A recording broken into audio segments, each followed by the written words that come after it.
तारीख 14 फरवरी यानी Valentine day. इस दिन प्रेमी जोड़े अपने प्यार का इजहार करते हुए खुशियां मनाते हैं, मगर एक कपल ने नोएडा में ऐसा नहीं किया। प्यार के दिन ही जोड़े ने प्यार को खात्मा कर दिया। जहां एक प्रेमी जोड़े एक दूसरे को तोहफे और गुलाब दे रहे थे, वहीं नोएडा के सेक्टर 39 इलाके में एक कार के भीतर गोलियां चल गईं। एक कपल ने मौत को गले लगा लिया। कार के अंदर का नजारा देख हर कोई चौंक गया। ड्राइविंग सीट पर लड़के तो उसके बगल में लड़की की लाश पड़ी थी। मंजर भयानक था। सामने आए लड़का और लड़की के नाम, दोनों के शरीर पर गोली लगने के गहरे निशान थे। पुलिस सूत्रों के मुताबिक घटनास्थल पर और लड़के के हाथ में मिली पिस्टल इस ओर इशारा कर रही कि इस वारदात को सुमित नाम के युवक ने अंजाम दिया है। आशंका जताई जा रही है कि सुमित ने पहले अपनी प्रेमिका रेखा को गोली मारी और फिर उसी पिस्टल से खुद को भी मौत के घाट उतार दिया। घर से लापता थे रेखा और सुमित। मृतकों की पहचान दिल्ली और नोएडा के रहने वाले सुमित और रेखा के रूम में हुई है। रेखा नोएडा के सेक्टर 58 क्षेत्र की निवासी थी, जबकि सुमित दिल्ली के त्रिलोकपुरी का रहने वाला था। घरों से गायब थे। परिजनों ने काफी तलाश की और अंत में दोनों की गुमशुदगी की रिपोर्ट दर्ज करा दी थी।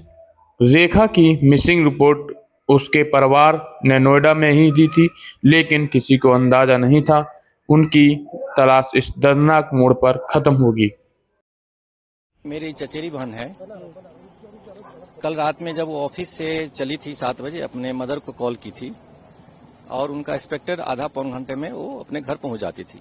जब वो 9 बजे तक नहीं आए तो हमारे चाचा ने 112 पर फोन किया और वो पुलिस आई। फिर ये लोग सलारपुर चौकी गए। वहां बोला गया कि ये जहां से ये चली है ये आपका उसी जुरिस्डिक्शन होगा तो आप 58 थाने चले जाए। फिर ये लोग 58 थाने गए। मैं भी वहां पहुंचा रात के 12 बजे थाने में, और तब से हम थाने में ही थे। रात के 3-4 बजे तक थाने में ही थे। फिर सुबह से थाने में ही थे। फिर सुबह में इन्होंने एफआईआर, जो हमने रात में कंप्लेन दी थी उसकी एफआईआर लिखी गई। और इस तरह जब फिर हम इनको खोज रहे थे तो इनके जो आईओ जो इनको नियुक्त हुआ था, हम उनके पास लगभग 2 बजे के लगभग पहुंचे 62 NIB में। फिर वहां पर उन्होंने बताया कि ऐसे ऐसे डेड बॉडी मिली है, उन्हीं का है, आप सेक्टर 39 चले जाएं। हम लोग 39 आए तो इसकी पुष्टि हुई और फिर हमें भेजा गया है 94 मोर्चरी में, जहां हम लोग अभी रास्ते में जा रहे हैं। कौन था वो लड़का, क्या कोई बात नहीं? लड़का बहुत दिन से स्टॉकिंग कर रहा था। उसके कारण उसको एक बार बोला भी गया था कि आप नहीं करो, तो उसने एक माफीनामा भी दिया था अपने लिख करके। और हमारे एक बंधु हैं जो जानकार हैं इस फील्ड में, तो उन्होंने उनको बोला था, तो उन्होंने मैसेज करके व्हाट्सएप पे बोला था कि भैया मुझे इस बार छोड़ दो, मैं अब कभी पीछा नहीं करूंगा इनका। और उसके बाद से इनका इस तरह का कार्य जो है बंद था। और लड़की के बीच में भी लड़की को पूछा गया कि इस तरह का कुछ हो रहा है अब तुम्हारे साथ, तो बोला नहीं अभी कुछ नहीं हो रहा है। रात में आज सुबह हमने एक कहानी सुनी है और जब ये पुलिस की बाइट आई है तब हमें पता चला है कि फिर से दोबारा उन्होंने स्टॉकिंग किया और इतनी बड़ी दुर्घटना को अंजाम दे दिया। क्या कुछ ऑफिस से निकली थी, क्या कुछ बताई थी, किसको फोन किया था उन्होंने? नहीं, ऑफिस से निकलने समय तो केवल मंदिर से बात हुई थी, बोली थी हम आ रहे हैं घर, और वो पहुंची नहीं। तब इन्होंने 9 बजे के आसपास खोजने शुरू किए और पुलिस को बुलाया। फिर थाने गए, चौकी गए, फिर थाने गए। रात भर हम थाने पुलिस करते रहे। रात में हमने 107 सेक्टर के पास भी, जहां जिस जगह की बात हो रही है उसके आसपास भी हम लोग गए थे और वहां से हमने एक लोकेशन भेजा भी था पुलिस को कि इस एरिया में भी आप एक बार यदि कर सकते हैं तो देख लें। लेकिन हमें कुछ नई जानकारी मिली तो हम लोग फिर घर चले गए। फिर सुबह हम लोग पहुंचे थाने। लड़के पक्ष के परिवार ये कह रहा है कि काफी दिन से एक दूसरे के रिलेशन में थे और मिलते जुलते रहते थे। इसके बारे में हमें अभी कुछ जानकारी नहीं है। सलारपुर चौकी गए थे तो क्या कहा गया था आपसे? सलार की चौकी गए तो उन्होंने बोला कि ये मामला उस जगह का है जहां से ये ओरिजिनेट करता है। तो 62 में काम करती थी तो आपको 62 ही जाना पड़ेगा। तो हमको लोग 62 जिस थाने में लगता है 58 में हम वहां चले गए। मित्र जो है मेरा छोटा भाई है, मेरे चाचा का लड़का है क्या हुआ था, क्या लास्ट बात हुई थी, क्या कुछ पूरी कहानी इनकी? देखिए, लास्ट बात तो घर में कुछ ऐसा नहीं था कि बहुत ज्यादा कोई मतलब किसी ने डांटा हो या उसका कोई गुस्सा हो। घर में कोई ऐसी नहीं, घर में सब कुछ नॉर्मल था। कल वो जब निकला है, डेली नॉर्मली जो रूटीन में जो निकलता था, कल भी रूटीन में वो निकला है।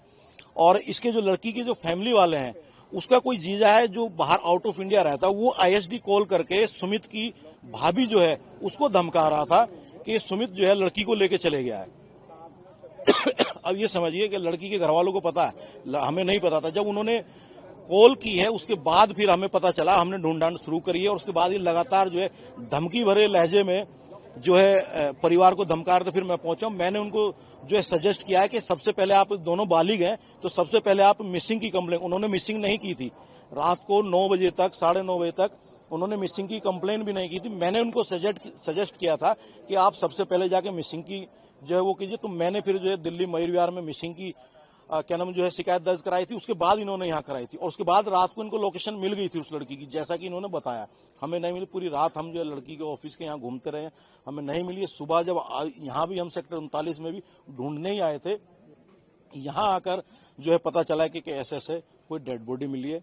सुसाइड बता रहे हैं, मेरे हिसाब से तो मर्डर है, क्योंकि 12 से 15 साल से दोनों अपने अच्छी रिलेशनशिप जिसे कहते हैं वो थे। क्योंकि लड़की जो है हमारे फैमिली फंक्शन में आती थी, लड़की ने कभी कोई कुछ ऐसी बात नहीं कही। लेकिन हाँ, एक बात जो है जो पूरा परिवार जो शुरुआत से कह रहा है, और हमें भी क्योंकि ये पहले से प्रेशर बनाया तो हमें ये शक था कि कहीं ऐसा ना हो जाए।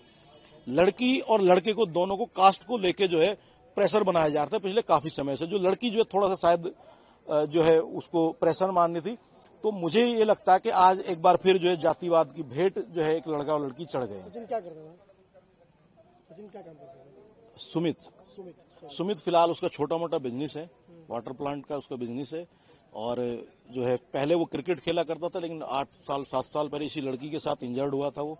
तो जब से उसका क्रिकेट छूट गया था, अब 7 साल में उसने रिकवरी करी थी। उसके दोनों पैर के नीचे और ऊपरले हिस्से में रॉड डली थी, कई लाख रुपए लगे थे, अब रिकवरी करी थी उसने। आखिरी सवाल की एक बात और निकल के आ रही है, परिवार जो कह रहा है कि लड़की ने कुछ साल पहले इसका विरोध किया था, जो थाने चौकी में बैठ के समझौता हुआ था कि अब मैं इसको परेशान नहीं, कोई इसी तरह की कंप्लेन नहीं थी। कल इसके जीजा भी जब मैंने उनको बोला तो वो भी कह रहे थे कि जी ये परेशान कर रहा है, आप चैट देखिए। मैंने कहा चैट देख, तो चैट कोई भी रिलेशनशिप में लड़ाई होगी वो कुछ ना कुछ बोलेंगे। मैंने कहा लेकिन ये बताइए, जब इसको परेशान करता है तो आप कंप्लेन क्यों नहीं करी आपने?